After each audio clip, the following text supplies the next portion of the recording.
আসসালামু আলাইকুম সবাইকে। আশা করছি সকলেই আল্লাহর অশেষ রহমতে ভালো আছেন। আজ আপনাদের আমি ছোট একটি গল্প শোনাবো, অবশ্যই মনোযোগ দিয়ে শুনবেন। ছোট গল্পটি শুনে কিছুটা হলেও নৈতিক শিক্ষা অর্জন করতে পারবেন। একটা গ্রাম ছিল, সেই গ্রামের প্রত্যেকটা বাড়িতেই মোরগ হতো। আমরা জানি সকালবেলা মোরগের ডাকে গ্রামের অনেক মানুষের ঘুম ভাঙে।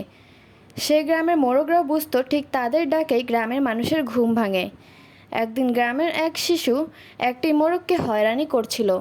সেই কারণে মোরগটি বিক্ষুব্ধ হয়ে গেল। মোরগটি তখন মনে মনে ভাবতে লাগলো, আমার জন্য গ্রামের সবাই সকালে ঘুম থেকে উঠতে পারে। পরের দিন সকালে আমি আর কোনো শব্দ করব না।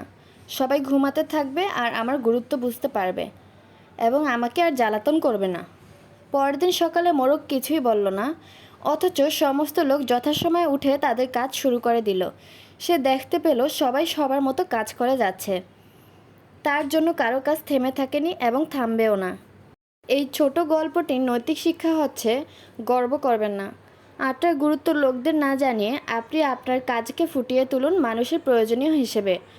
অবশ্যই আপনার কাজে আর কর্মে একদিন না একদিন ভালো কাজের মূল্য ঠিকই পাবেন। আবারও বলি, কখনো খুব অহংকারী হবেন না। আপনার মহৎ কাজ বিশ্বের কাছে আপনার গুরুত্ব বলে দেবে। আজ না বললেও একদিন না একদিন ঠিকই বলবে। আশা করছি গল্পটি সকলের কাছেই ভালো লেগেছে। ভালো লাগলে আমাদের পেজটি ফলো দিয়ে, লাইক দিয়ে এবং কমেন্ট করে জানাবেন যে কেমন হয়েছে। আর আমাদের পাশেই সবসময় থাকবেন। ধন্যবাদ। আসসালামু আলাইকুম সবাইকে।